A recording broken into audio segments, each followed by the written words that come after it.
الحمد للہ وکفا والصلاة والسلام علی سید الرسل وخاتم الانبیاء اما بعد فاعوذ باللہ من الشیطان الرجیم بسم اللہ الرحمن الرحیم ورتل القرآن ترتیلا صدق اللہ مولانا العظیم۔ معزز ساتھیوں، اس سے پہلے ہم نے 5 اسباق پڑھے تھے۔ آج کا ہمارا سبق چھٹا سبق ہے۔ ہم نے پہلے بھی کہا تھا کہ مخارج ختم ہونے کے بعد ہم حروف تہجی یعنی الفاظ قرآن کو لائیں گے اور ان کو صحیح ادا کرنے کی کوشش کریں گے۔ تو یہاں آپ کے سامنے تمام حروف تہجی یعنی الفاظ قرآنی موجود ہے، ان کو صحیح ادا کرنے کی کوشش کریں گے۔ اور چونکہ سارا قرآن مجید ان 29 حروف کا مجموعہ ہے، اس لیے ان الفاظ کی صحیح ادائیگی میں انتہائی کوشش کریں گے، کیونکہ جب ہمارے یہ اس پیج میں موجود 29 حروف صحیح ہو جائے تو قرآن مجید کے تمام حروف کی ادائیگی صحیح ہو جائے گی، کیونکہ قرآن مجید میں جتنے بھی حروف ہیں تمام کے تمام حروف ان 29 حروف کا مجموعہ ہے۔ لہٰذا بھی ہم شروع کرتے ہیں، آپ ہمارے ساتھ بولتے جائیں۔ الف الف، تو دیکھیں اس کو الف نہیں پڑھیں، الف نہیں، کیونکہ قرآن مجید سارا کا سارا معروف پڑھا جاتا ہے، مجہول نہیں پڑھا جاتا۔ الف یہ مجہول ہے، الف معروف ہے، تو اس کو ہم معروف پڑھیں گے۔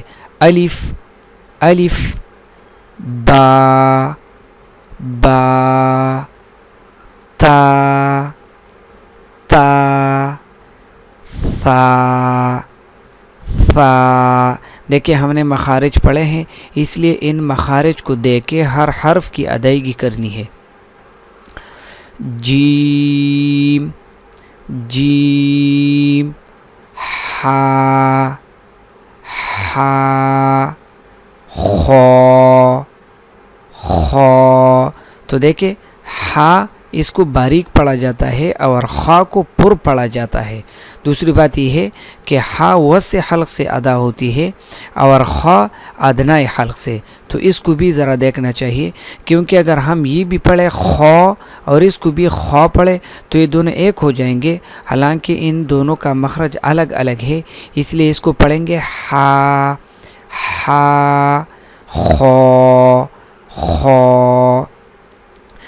دال دال، ذال ذال، اس کو اگر ہم زال پڑھیں زال زال تو یہ مخرج تو زا کا ہو گیا نہ کہ ذال کا، اس لیے ذال کا جو مخرج ہے اس کو دیکھ کر اس کی ادائیگی کی کوشش کرنی چاہیے۔ ذال، را را، اس کو بھی ہم پر پڑھیں گے، را را یعنی منہ بھر کر۔ زا زا، اس کو اگر ہم ذا ذا یہ پڑھے تو یہ غلط ہے، کیونکہ زا کا جو مخرج ہے اس کو اپنے مخرج سے ادا کرنے کی کوشش کرنی چاہیے۔ سین سین، شین شین، صاد صاد، تو دیکھو اس کو ہم پر پڑھیں گے، ورنہ اگر اس کو پر نہ پڑھے بلکہ باریک پڑھے صاد صاد، تو پھر اس سین اور صاد میں کوئی فرق بھی نہیں ہوتا۔ لہٰذا اس سین اور صاد اگرچہ ان دونوں کا مخرج ایک ہے، لیکن سین کو ہم باریک پڑھیں گے اور صاد کو ہم پر پڑھیں گے، تو اس وجہ سے یہ صاد سین سے الگ ہو گیا۔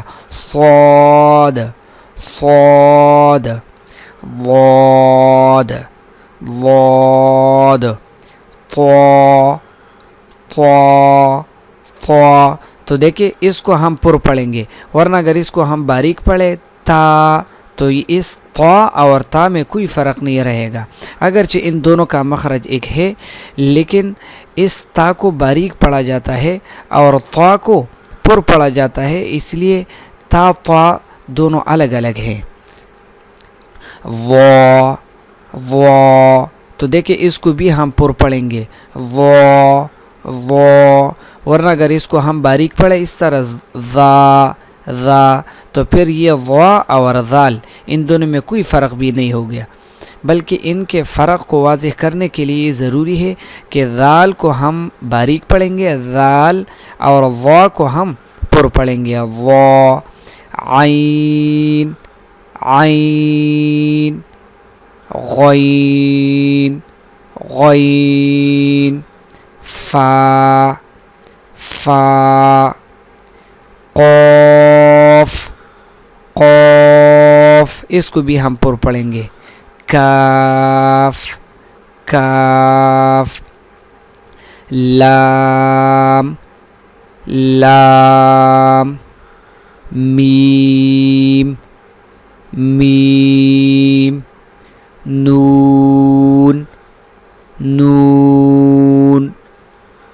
مخرج کی طرف دھیان رکھ کر اس کو ادا کریں، واو واو، ہا ہا، حمزہ حمزہ، یا تو ان حروف تہجی کو اس طرح ادا کرنے کی کوشش کریں۔ اب ہم آتے ہیں صفات کی طرف۔ دیکھیں ہم نے تجوید کی تعریف میں دو باتیں کی تھی، ایک مخرج اور دوسری بات صفت، تو مخارج 17 کے 17 ہم نے پڑھ لیے۔ اب صفات کی طرف آتے ہیں، تو چونکہ صفات میں اس کی قسمیں ہیں لہٰذا اس کو ہم یہاں بیان کرتے ہیں۔ تو دیکھیں صفات ہم نے پڑھا بھی تھا کہ صفت کس کو کہتے ہیں؟ حرف اپنے مخرج سے ایک خاص کیفیت اور ہیئت کے ساتھ ادا کرنے کو اس حرف کی صفت کہتے ہیں، یعنی کسی خاص صفت اور کسی خاص ہیئت کے ساتھ حرف کی ادائیگی کو اس حرف کی صفت کہلاتی ہے۔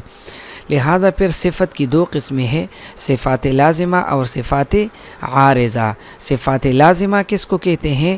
یعنی وہ صفات جن صفات کا حرف میں موجود ہونا ضروری ہوتا ہے، اور صفات عارضہ ہم نے پہلے بھی کہا تھا، یعنی وہ صفات جن کا حروف کے ادائیگی کے ساتھ ہونا ضروری نہیں، لیکن صفات عارضہ کے ساتھ حرف کی ادائیگی کرنے کی صورت میں حروف میں حسن اور زینت بڑھ جاتی ہے۔ پھر صفات لازمہ کی مزید دو قسمیں ہیں، صفات لازمہ متضادہ اور صفات لازمہ غیر متضادہ۔ صفات لازمہ متضادہ اس صفت لازمہ کو کہتے ہیں کہ ان میں ہر دو قسم ایک دوسرے کے ضد ہو۔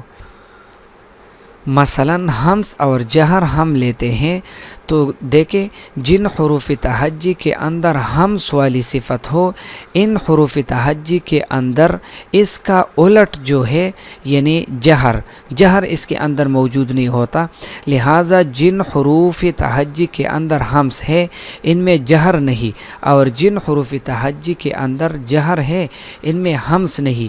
تو چونکہ صفات لازمہ متضادہ میں جو 10 اقسام بیان کی گئی ہے ان میں سے ہر دو ایک دوسرے کے ضد ہوتے ہیں، اس لیے ان کو صفات لازمہ متضادہ کہتے ہیں۔ اور صفات لازمہ غیر متضادہ کا مطلب یہ ہے کہ ان صفات لازمہ میں موجود اقسام ایک دوسرے کی ضد نہیں ہوتی، بلکہ ایسا بھی ہو سکتا ہے کہ کسی ایک حرف میں صفات لازمہ غیر متضادہ کی 2 قسمیں بھی آئے، 3 قسمیں بھی آئے، اور ایسا بھی ہو سکتا ہے کہ کسی ایک حرف تہجی میں صفات لازمہ غیر متضادہ کی ایک صفت بھی نہ پائی جائے۔ تو چونکہ صفات لازمہ غیر متضادہ کے درمیان ان میں کسی 2 قسموں کا آپس میں تضاد نہیں ہوتا ہے، اس لیے ان کو صفات لازمہ غیر متضادہ کہا جاتا ہے۔ پھر صفات لازمہ متضادہ 10 ہیں، ان میں سے پہلی جو 2 قسمیں ہیں اور ایک دوسرے کی ضد ہے وہ حمز اور جہر ہیں۔ تو ہم کس کو کہتے ہیں؟ حرف کی آواز ایسی کمزور ہو کہ اسی میں پستی پائی جائے، یعنی حرف کی ادائیگی کے وقت ایک تو اس کے اندر کمزوری بھی ہو اور کمزوری کے ساتھ ساتھ اس میں پستی بھی پائی جائے، اور وہ حروف تہجی کے 10 حروف ہے جن کو اس مجموعہ میں جمع کیا گیا ہے. فحثہ شخص سکت، تو یہ 10 حروف ہو گئے. 1 2 3 4 5 6 7 8 9 10. تو یہ 10 کے 10 حروف، ان میں صفت ہمس پائی جاتی ہے، یعنی فا کے اندر بھی ہمس ہے، ہا کے اندر بھی ہمس ہے، ثا کے اندر بھی ہمس ہے. اسی طرح تمام 10 کے 10 حروف کے اندر ہمس صفت پائی جاتی ہے. دوسری قسم جو کہ ہمس کی ضد ہے، یہ جہر ہے. جہر کا مطلب یہ ہے کہ حرف کی آواز ایسی قوت سے نکلے کہ اس میں بلندی ہو. دیکھیں، ہمس میں بلندی نہیں ہوتی بلکہ اس میں پستی ہوتی ہے، کمزوری ہوتی ہے. اور جہر میں پستی اور کمزوری نہیں بلکہ اس میں آواز میں قوت ہوتی ہے، آواز میں قوت اور بلندی ہوتی ہے. لہٰذا 10 حروف جو کہ ہمس کا مجموعہ ہے، یعنی فحثہ شخص سکت، ان 10 حروف کے علاوہ جو 19 حروف ہے، سارے کے سارے حروف یعنی 19 حروف یہ مجہورہ ہے، یعنی ان میں صفت جہر ہے. اب آتے ہیں تیسری قسم کی طرف. تو دیکھیں، شدت اور اس کے مقابلے میں رخوت ہے. شدت اور رخوت.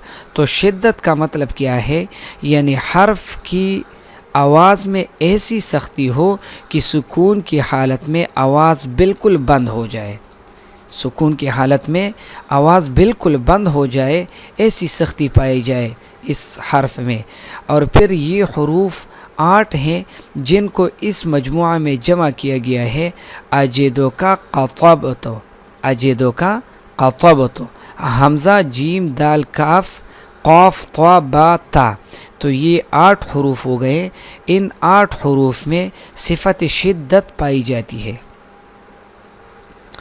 4 نمبر رخوت ہے جو کہ شدت کی ضد ہے. رخوت کا کیا مطلب ہے؟ یعنی ایسی نرمی کے ساتھ کسی حرف کا نکلنا کہ سکون کی حالت میں اس حرف کی آواز جاری رہے، بالکل بند نہ رہے. شدت میں آواز بالکل بند ہو جاتی ہے اور رخوت میں آواز بند نہیں ہوتی بلکہ اس میں آواز جاری ہوتی ہے. پھر 5 حروف لن عمرہ، اس کو ہم آگے پڑھیں گے. لن عمرہ یہ 5 حروف ہے، لام نون عین میم را. ان 5 حروف اور شدت والے 8 حروف یعنی اجدو کا قطبتا، ان 8 اور 5 یعنی 13 حروف کے علاوہ جو 16 حروف ہیں، ان تمام کے تمام 16 حروف میں صفت رخوت موجود ہے. تو اجدو کا قطبت، یہ حروف، ان حروف میں شدت کی صفت ہے. تو لن عمرہ، ان میں کون سی صفت ہے کہ ان کو ہم نے علیحدہ کیا ہے؟ اصل میں یہ 5 حروف ایسے ہیں کہ ان میں تو نہ آواز بالکل بند ہو جاتی ہے کہ ان 5 حروف کو ہم شدت والی صفت میں داخل کریں. ان میں آواز نرمی کے ساتھ جاری بھی نہیں ہوتی ہے کہ ان 5 حروف کو ہم رخوت کہے. اس لیے نہ ان کو ہم رخوت کہہ سکتے ہیں اور نہ شدت کہہ سکتے ہیں. تو توسط کا مطلب یہ ہے کہ شدت اور رخوت کے درمیان ہونا.